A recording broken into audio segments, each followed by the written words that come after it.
In July of 1518, a woman named Frau Troffea stepped into a street in Strasbourg and began to dance. She had no music. She gave no reason she could name. 4 days later, she was still going, and 34 other people had joined her in the street, unable to stop. Within a month, that same stretch of Strasbourg held 400 dancers. Not performers, not pilgrims at some festival. People who could no longer make their own legs obey them, spinning and stamping until their feet split open and blood ran down into their shoes. Some of them dropped dead from exhaustion, right there in the street, still dancing. And here is the part that should stop you cold. This was not one town's fluke, one woman's madness spreading like a bad joke. Versions of this same event struck Europe again and again across 3 centuries, in different cities, under different skies, for reasons that looked completely different every time. What actually happened? What could make grown adults, farmers, mothers, entire crowds of ordinary medieval people lose control of their own bodies at the same moment, in the same place, with no one able to explain why? There was an answer, and it was never one single cause. It was 3 separate forces, a poison, a terror, and the strange wiring of the human mind inside a crowd. And when 2 or 3 of them lined up in the same village, the result looked exactly like a whole town losing its mind. It never happened to one person. It happened to a whole village at once. For the next stretch, walk through it with me properly. The dancing plague itself, and the bizarre cure doctors actually prescribed for it. The other outbreaks of this same madness, in other centuries, in other countries, that prove this was never a one-off.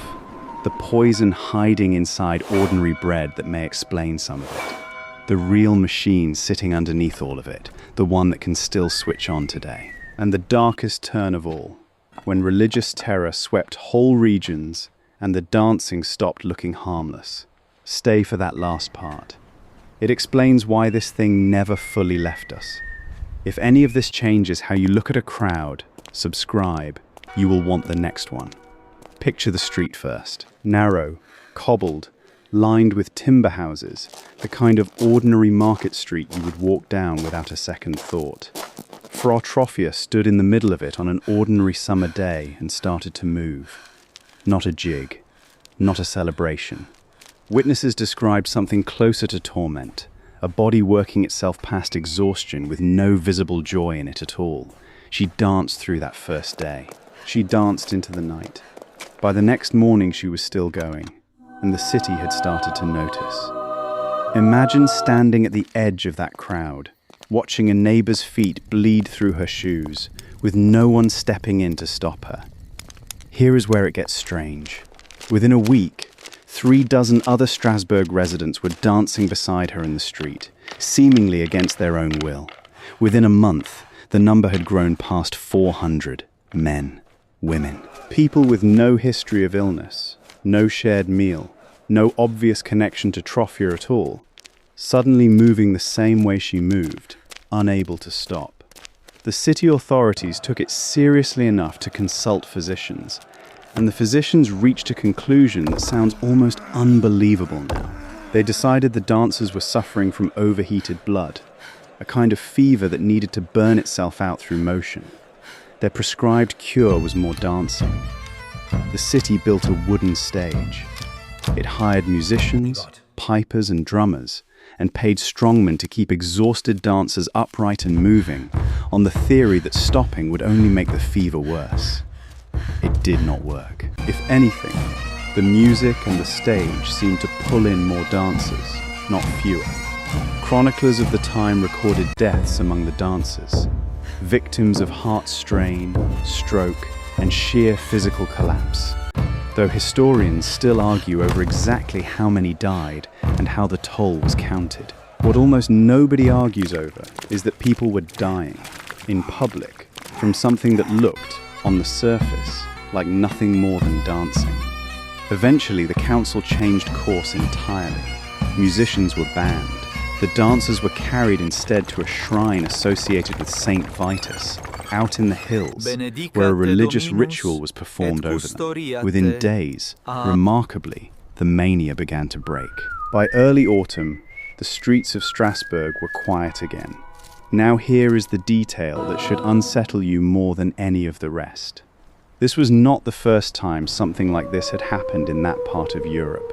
It was not even close to the first time. Whatever this was, it had a history stretching back over 100 years before Frau Troffea ever took a single step.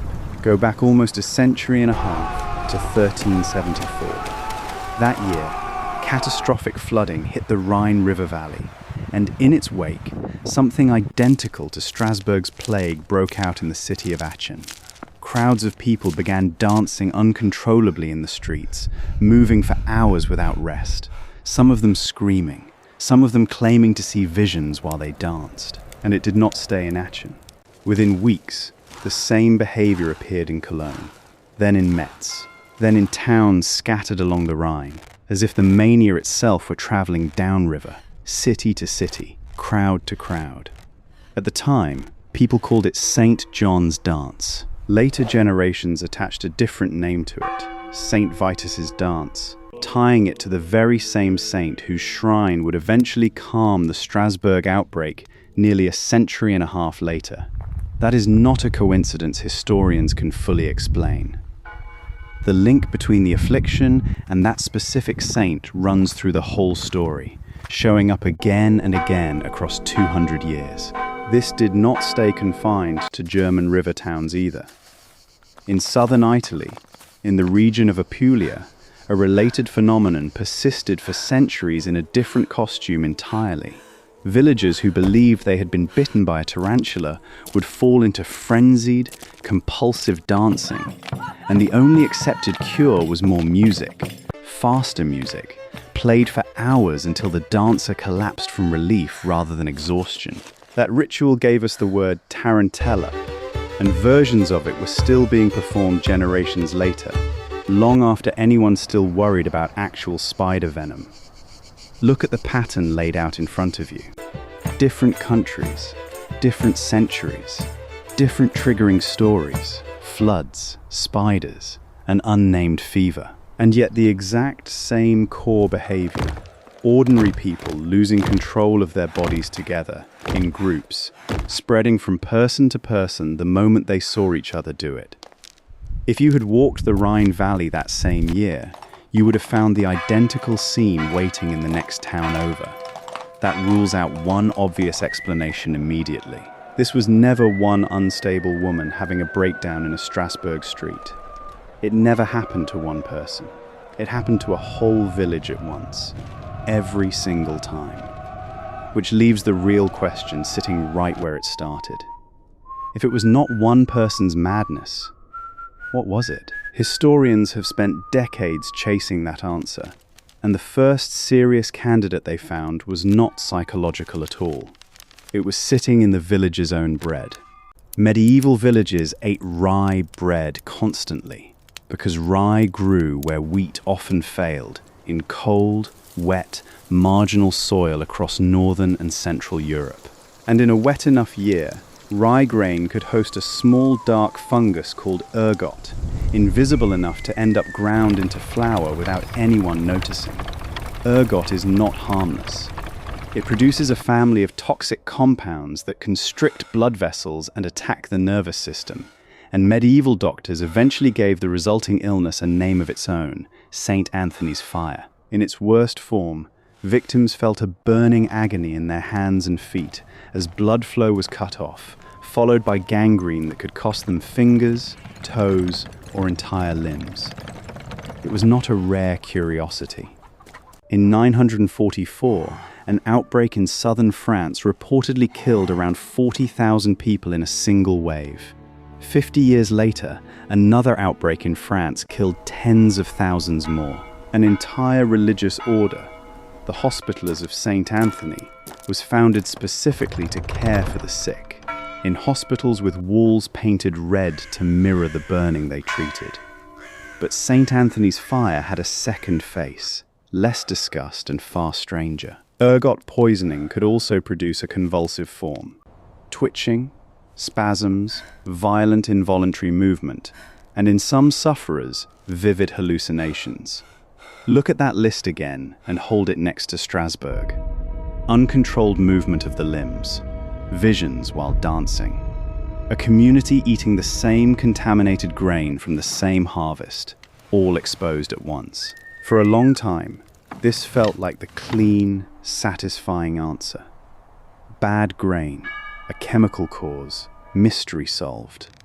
Except it does not actually hold up all the way. Some of the worst dancing outbreaks occurred in places and seasons where rye ergot poisoning does not fit the evidence well, among people who were not even eating much rye that year. Convulsive ergotism tends to produce jerking, uncoordinated spasms, not the sustained, almost rhythmic, hours-long dancing that witnesses described in Aachen and Strasbourg alike. A poison can explain a village falling ill together. It struggles to explain a village dancing together, in step, for days on end, then stopping together too.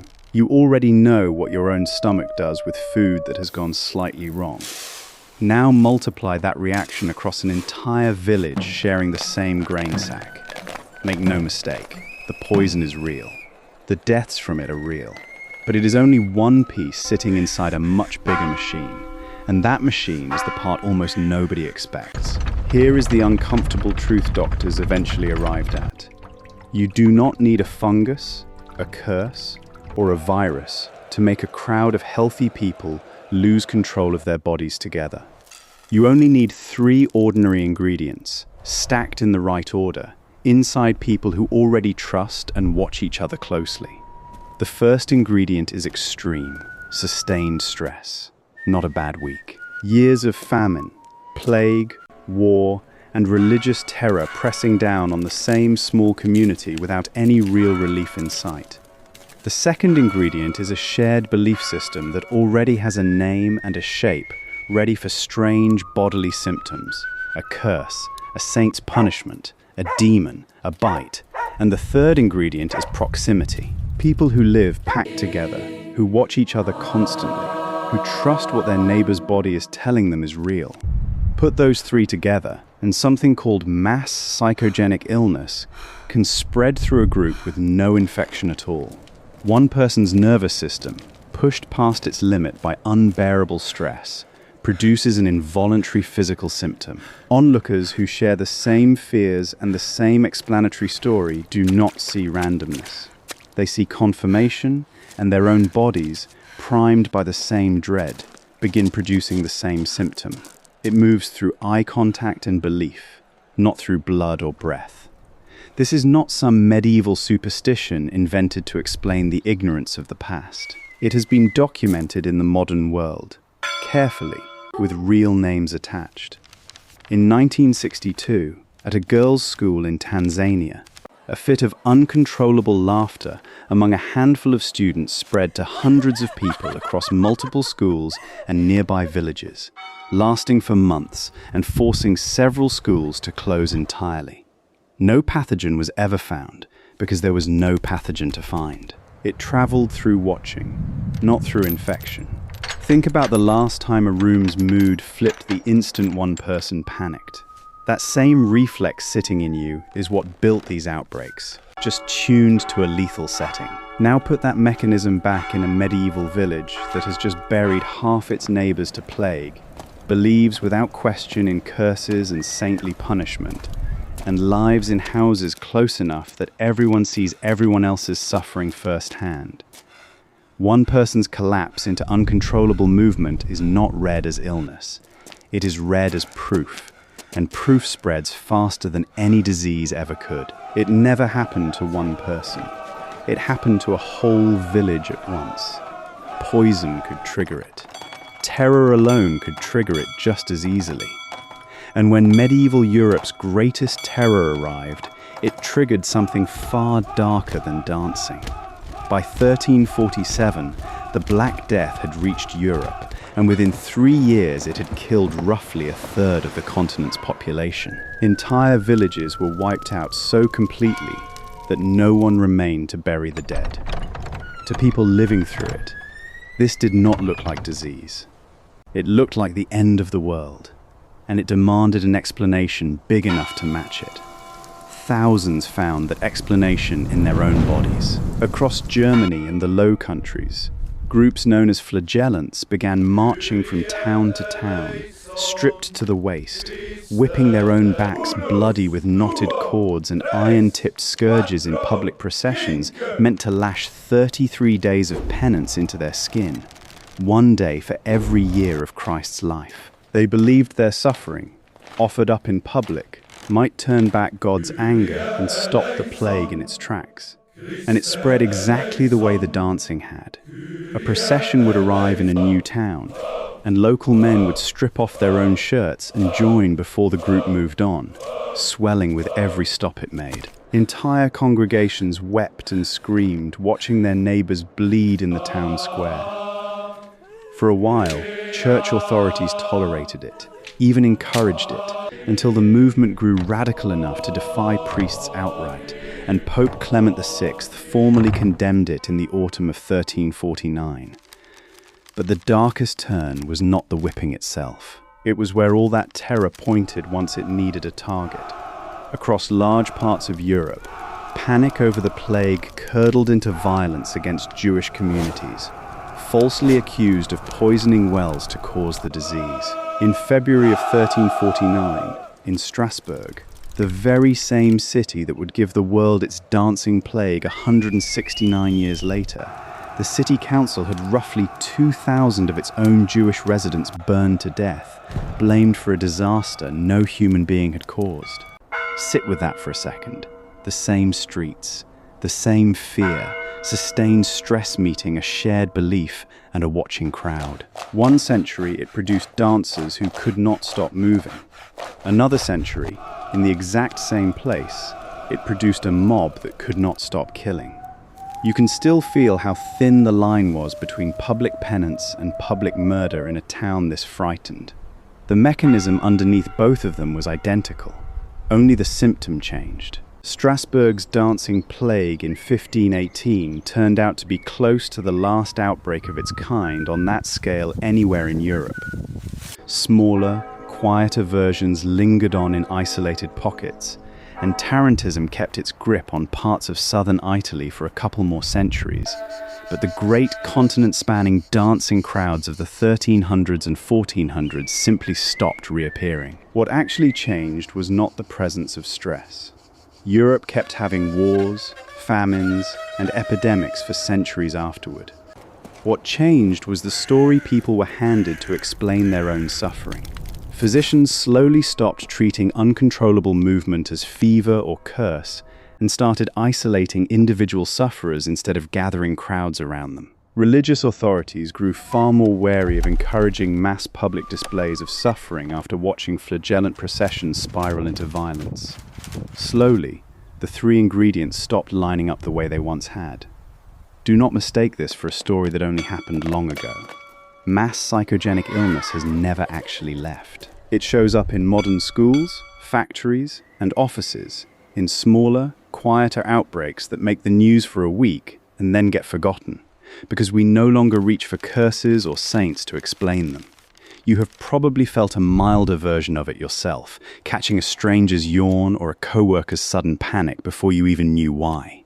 The machine that moved through Strasbourg in 1518 is still sitting inside every crowd that shares a fear and watches each other closely enough. Go back with me to that narrow cobbled street, to Frau Troffea taking her first involuntary step while her neighbors watched. She was never mad, not in the way anyone assumed at the time, and she was never alone in what happened to her body either. It never happened to one person. It happened to a whole village at once.